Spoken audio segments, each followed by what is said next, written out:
Hey, and welcome back to Mini Urban Farm. Today is going to be a super informal video. We are doing a chicken Q&A, question and answer. All right. I've been raising chickens for about 4 or 5 years now. We raise chickens for both meat and eggs, and we hatch out our own chickens, and we have like this little self-sustainable kind of thing going on here with our flock of chickens. That being said, you guys have asked tons and tons of questions about the kind of chickens we raise, how we raise our chickens in the suburbs, right? How we incubate the eggs, all of that stuff. And a few months ago, I had asked you guys to submit any questions that you might have, specific questions that you wanted to have answered, and I picked the top 20 questions, all right, from all of the comments and your guys' questions that have been submitted. And today we're going over the top 20 chicken Q&A.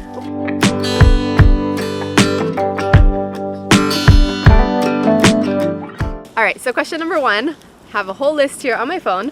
How do you keep roosters from bothering the neighbors every morning? The short answer is we don't, all right? We live in an area that allows roosters, allows chickens, all right? So we're not an HOA community.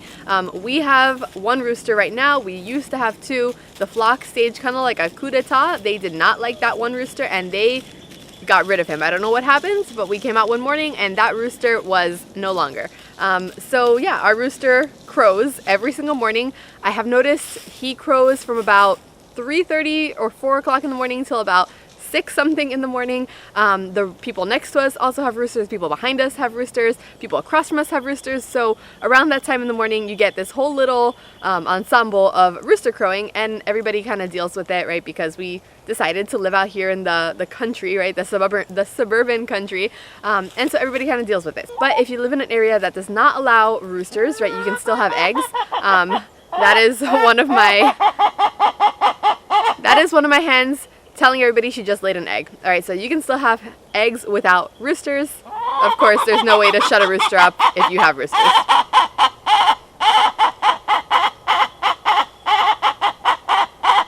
All right, question number two. Question number two is, do you hold feed for roosters before butchering? Sometimes is the answer to that. We try to. Sometimes I forget and I just don't do it. I have butchered out roosters and hens either way. It is a little bit messier. It is a little bit messier if you do not hold the feed.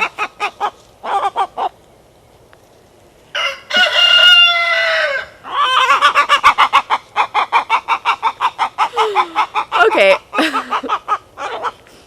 It is a little bit messier if you don't hold the feed, right? When you're butchering, that kind of like, you know, the crop still has all that food in it. So if possible, we do try to hold the feed the night before or like 24 hours before.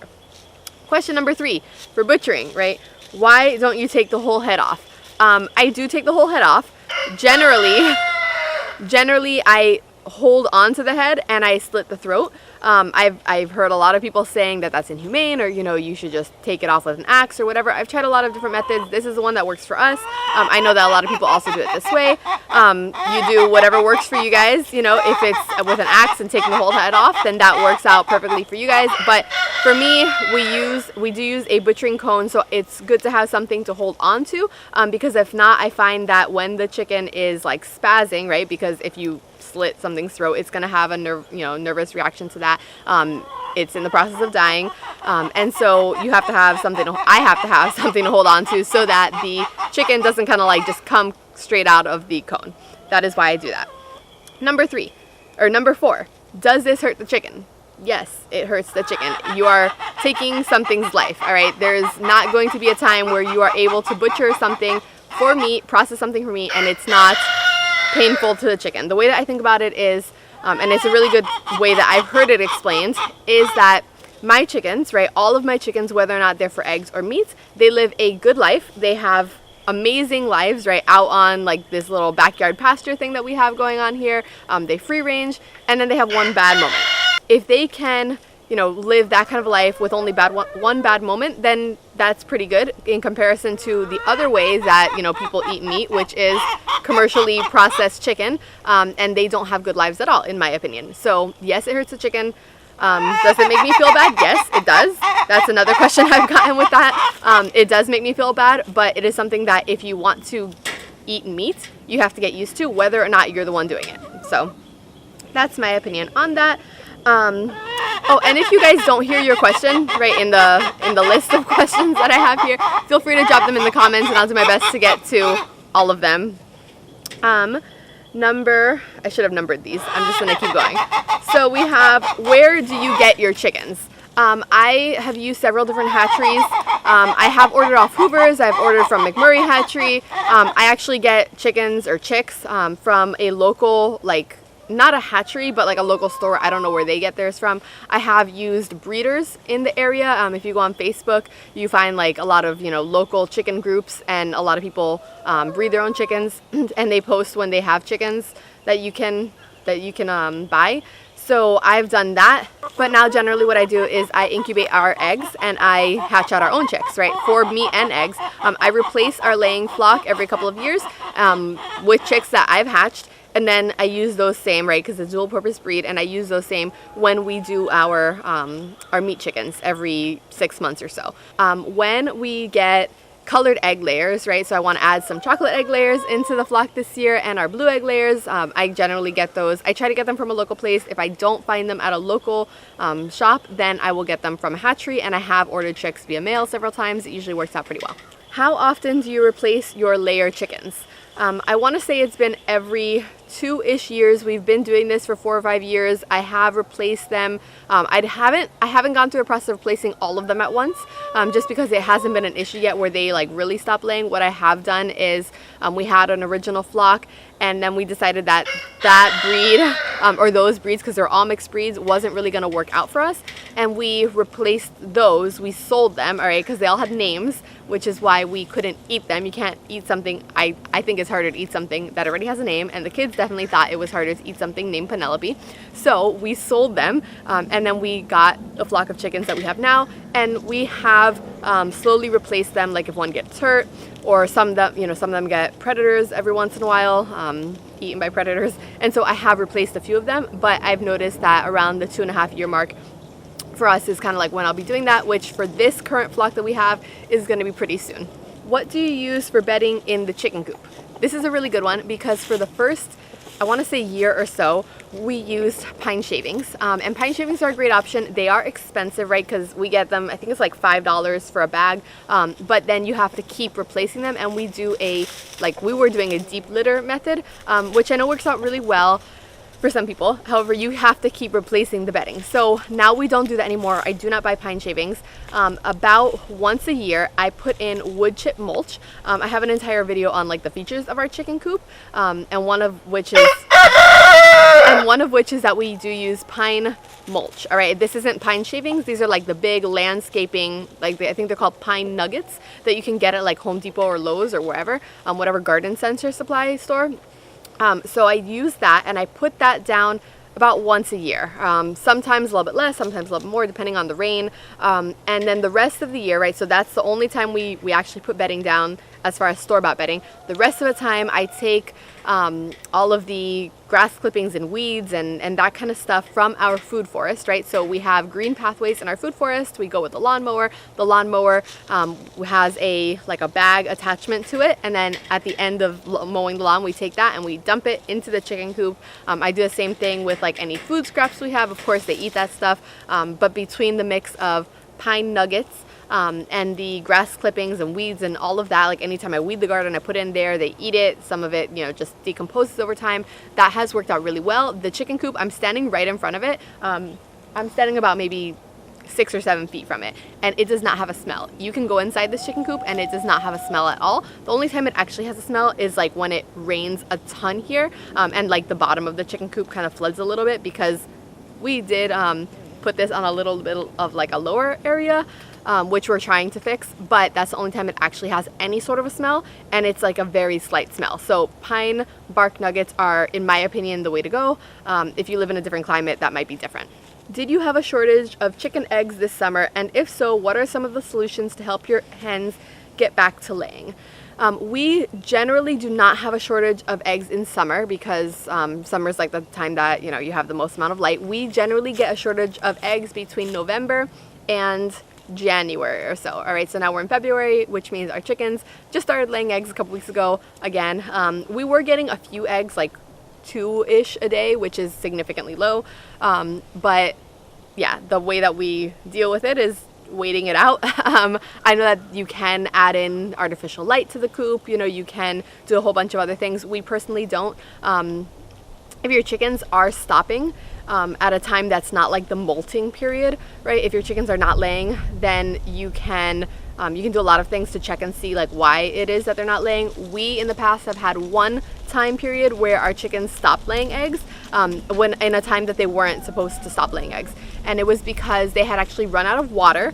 Something was wrong. We have an automatic water, and something was wrong with one of the valves, and they weren't getting the water that they need. As soon as we figured that out, then they started laying eggs again. So if they are not laying eggs at a time period that they are supposed to be laying eggs, as in like, you know, summer, then check and see they're not, you know, make sure they're not too hot, they're not too cold, they're getting food, they're getting water, they're not like stressed out with all the predators around. Sometimes if they're like in a new environment, they get stressed out. Anytime chickens get like stressed out, then they tend to decrease laying their eggs, and during molting they lay less eggs. And also, like if the daylight stops, right, if not the daylight stops, but if they're getting less daylight, like in winter, they stop laying eggs. So the way we deal with that is to just make sure that we are kind of like hoarding, stockpiling eggs before they stop laying. So that would be like the beginning of November or so, I've noticed.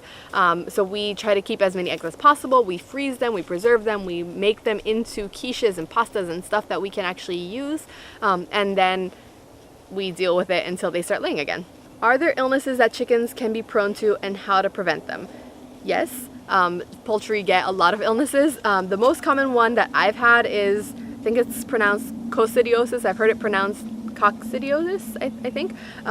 So I have a little description of it. It is a parasitic disease of the intestinal tract of animals caused by Coccidian protozoa. I don't know if I'm saying that right, but I'll put it here on the screen.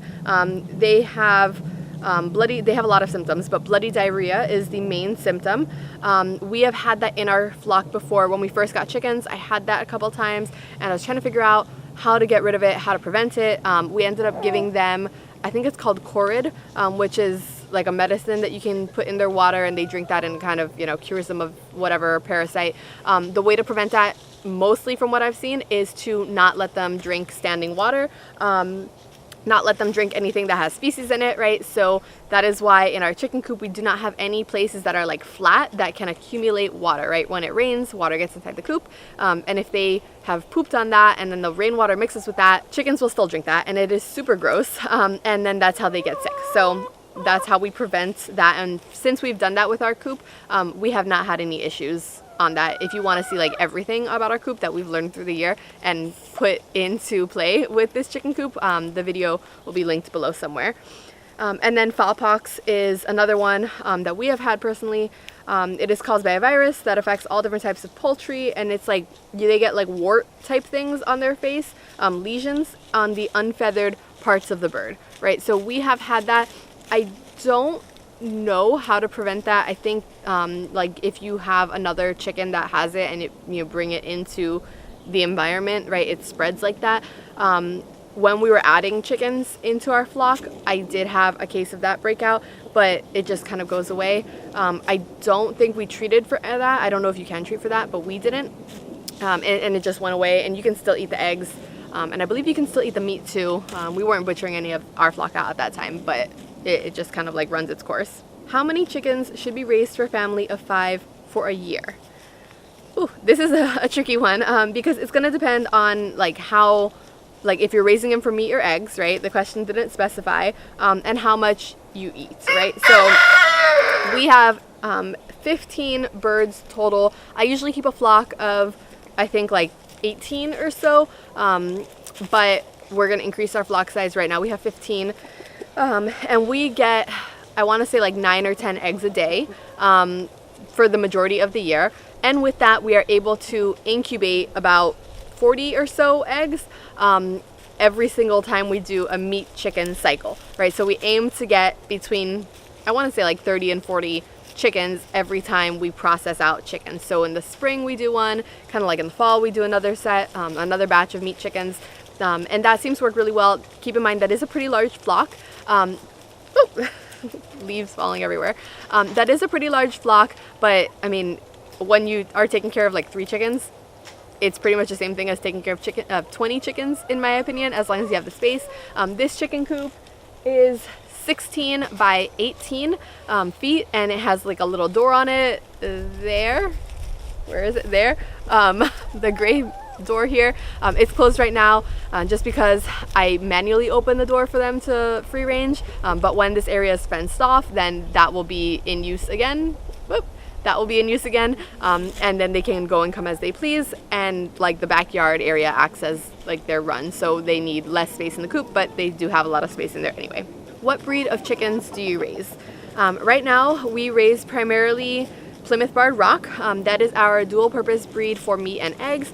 They lay like a light brown colored egg. The eggs are, I want to say, like medium to large. They're not small by any means, so this is, I have found, one of my favorite breeds of chicken. I like the way they look. They're like that black and white barred. I'll leave like some footage here on the screen. I really like this breed. They're pretty docile, right? They're not like, I haven't had too many issues with aggression in them, except this one rooster that nobody liked apparently in the flock. And I also I have some, let's see, we've gone through so many breeds of chickens over the past 5 years.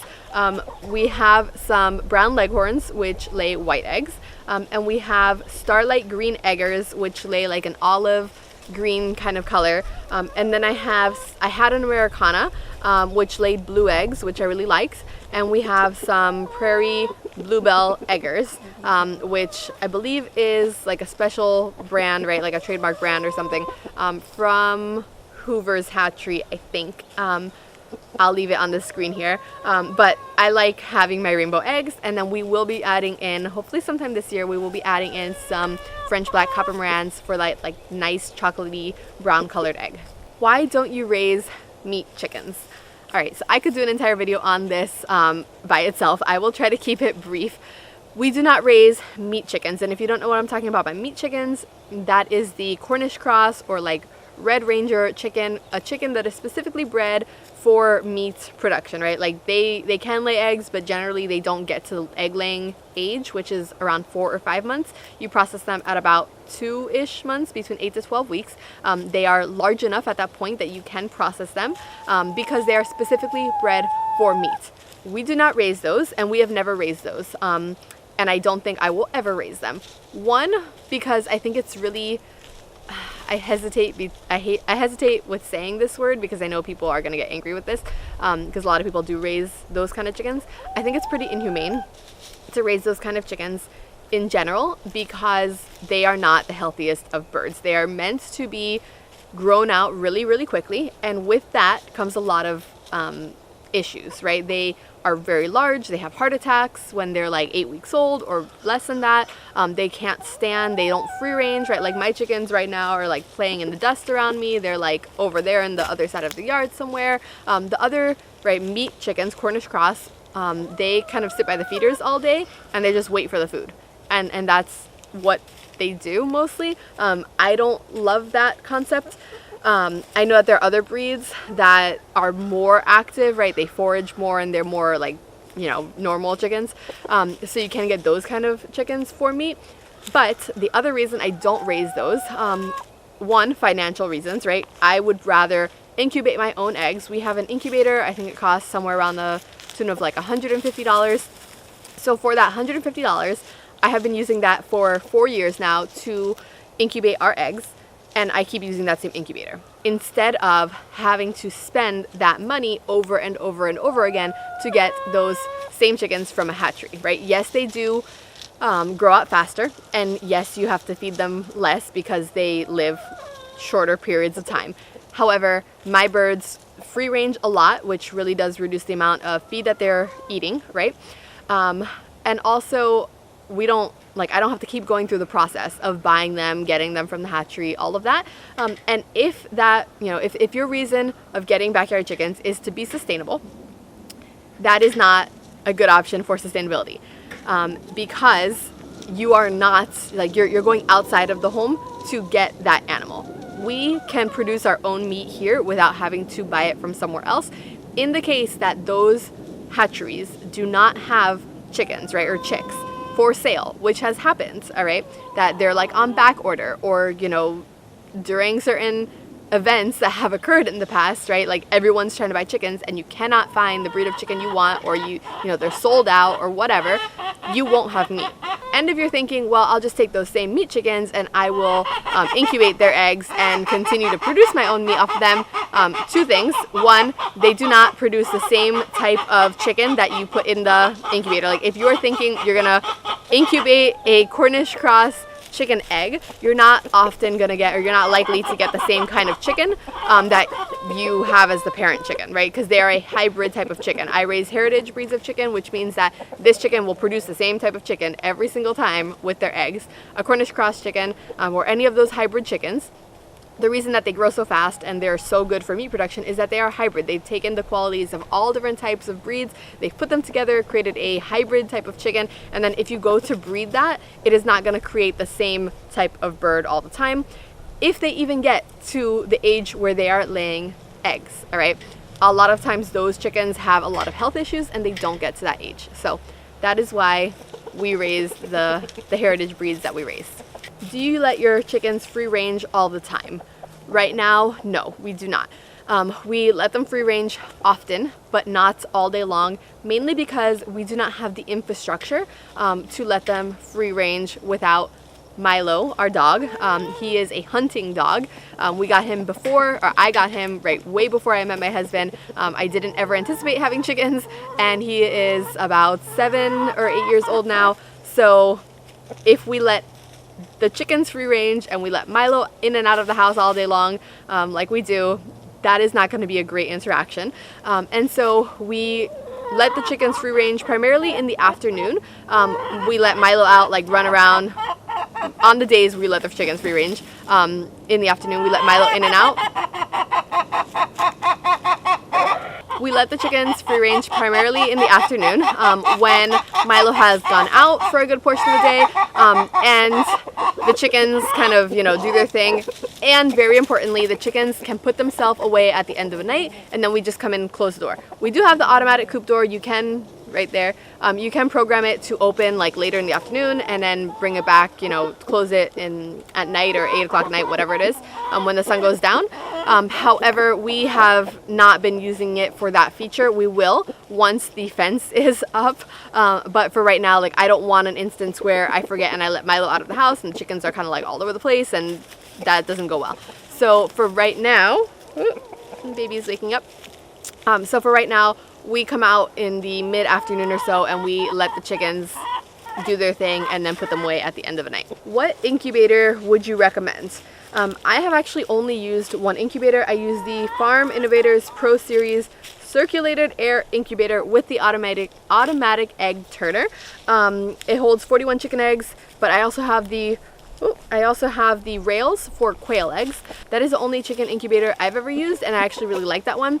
If you work full time or if you don't want to be bothered with turning eggs 1,000 times a day, I would 100% recommend that you get an automatic egg turner. I check on them, you know, several times a day to refill the humidity if it needs it, the water level, whatever the case is, but I don't ever turn the eggs. So that is the one I would recommend. I'll leave that in the description below, and it's usually pretty easy to clean.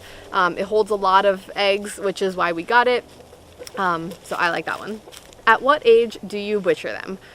We raise our Plymouth Barred Rock for meat. We don't really eat the other ones unless they're like old or, you know, not laying eggs or whatever. So with the Plymouth Barred Rock, we butcher them at around 5-ish months, generally between 5 or 6 months. And baby is waking up now. But we generally butcher between 5 and 6 months, and that works out really well. What do you do to ensure there are no parasites or salmonella? We touched on this one a little bit earlier, but generally just keeping the coop clean. I do let them free range, so they're not like all cooped up in one place all the time, right? Like they peck around and they're kind of like scattered in front of me. I know you guys can't see it, but I'm just watching them like free range and forage and dig through the dirt and that sort of thing, just so they're not always in here, right? That's super important, letting them have space. Making sure that there's no standing water in the coop is super important, right? So like I can't control if it's super rainy and the floor floods, which doesn't often happen. However, if you have like the feeder or the water or something that has a flat top, water can accumulate on that. Once we got rid of those, I have noticed we have had almost no, I want to say no issues with our chickens having parasites, or like we've never had an issue with salmonella or any of that, because we keep our coop super clean. And if you bring other chickens into your flock, right, like we have done, mainly we get like younger chickens, but if you ever bring in any sort of other animal into your flock, make sure you isolate them for like, I think it's 30 days or so. Do not just buy something and bring it into your flock without knowing if it has parasites, if it has, you know, other issues, because then your entire flock is going to get sick. So isolate, make sure it doesn't have anything, then integrate into your flock. How do you transport the chickens back to your house to clean them after you've dispatched them? This question was specifically from when we lived at our other property. So we have had this property for several years, but we didn't actually live here. We just finished building our house here. So we would